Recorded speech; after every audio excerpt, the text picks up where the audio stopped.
Hello everyone, আবার এসে গেছি নতুন একটা ভিডিও নিয়ে। আর এখানে আজকে আমি এসেছি দেখুন একটা কেকের রেসিপি নিয়ে। যদিও এটা আগে থেকে কোনো প্ল্যান ছিল না, হঠাৎ করেই ছেলের আবদারে বানানো। ঘরে যতটুকু যা উপকরণ ছিল সেটা দিয়েই আমি বানাবার চেষ্টা করেছি, তাই আপনাদের সাথে শেয়ার করলাম। এরকম কেক আমি প্রায় বানিয়ে থাকি। তো দেখুন এখানে আমি প্রায় 1 কাপের একটু কম রিফাইন তেল নিয়ে নিয়েছিলাম, আর একটুখানি আমি ঘি এতে নিয়েছি। ঘিটা অপশনাল টোটালি। আমার ভ্যানিলা এসেন্সটা মানে আমি খুঁজে পাচ্ছিলাম না, সত্যি কথা বলতে। রাখা ছিল, কোথায় হারিয়ে গেছে আমি দেখতে পাইনি, সে কারণে আমি ঘিটা অ্যাড করেছি, কারণ একটা ভালো স্মেল আসবে কেক থেকে, সেই জন্য।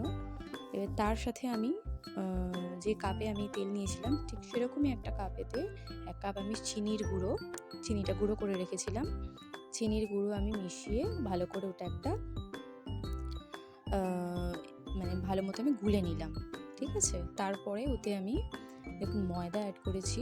ওই কাপেরই 1 কাপ মতো ময়দা দিয়ে আমি ভালো মতো ওটা একটা হুইস্ক দিয়ে ভালো করে আমি এটা মেশাবার চেষ্টা করছি।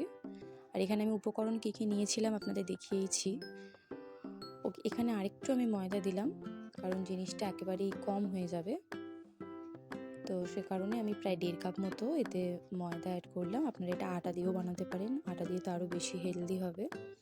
আর আমি এখানে দুধ নিয়েছিলাম, আমুল দুধ গুলে রেখেছিলাম এখানে। আপনারা চাইলে প্যাকেট দুধও ইউজ করতে পারেন, গরুর দুধও ইউজ করতে পারেন।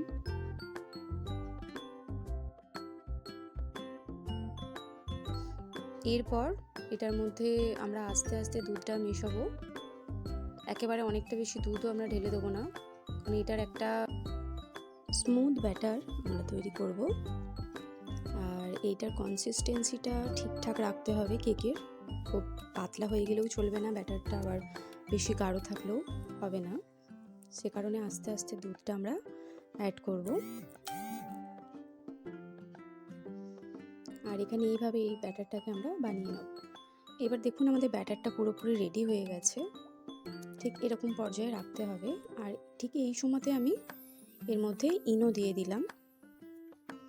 ইনোটা সম্পূর্ণ অপশনাল, আপনারা baking soda, baking powder use করতে পারেন।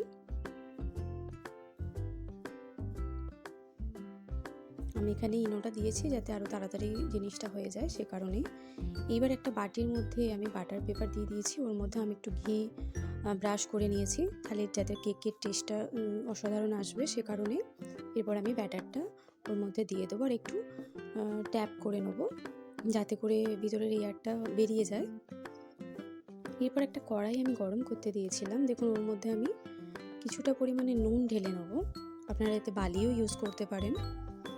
আমার কোনো স্ট্যান্ড ছিল না, যে কারণে আমি স্ট্যান্ড দিতে পারিনি, ডাইরেক্ট নুনের মধ্যেই বসিয়ে দিয়েছি বাটিটাকে। আপনাদের স্ট্যান্ড থাকলে আপনারা অবশ্যই ইউজ করবেন। এবার লো টু মিডিয়াম ফ্লেমে এটাকে আমরা হতে দেবো। মোটামুটি 35 মিনিট পর আমরা ফিরে এলাম।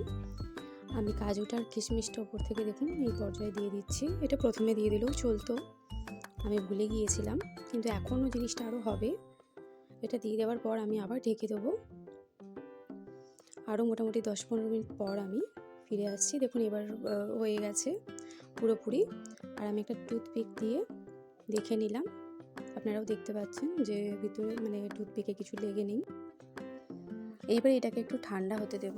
তারপরে দেখুন আস্তে আস্তে আমি এটা ছুরি দিয়ে সাইড দিয়ে আস্তে করে এটাকে আমি ডিমোল্ড করে নেব। কত সুন্দর হয়েছে কেকটা, দেখতে পাচ্ছেন আপনারা। এটা মাঝে সাঝে খেতে ইচ্ছা গেলে, বাড়িতে কিছু না থাকলেও ঘরোয়া উপকরণ দিয়ে, ঘরের জিনিস দিয়ে কিন্তু অনায়াসেই বানানো যাবে। আর ইনোটা আমার দেওয়া এই কারণেই, কারণ অনেকেই মেজারমেন্টটা বুঝতে পারবেন না বেকিং সোডা বা এইসবের, বেকিং পাউডারের, সে কারণে ইনোটা দিয়ে দিলে খুব ইজি হয়ে যাবে। চলুন আজকের মতো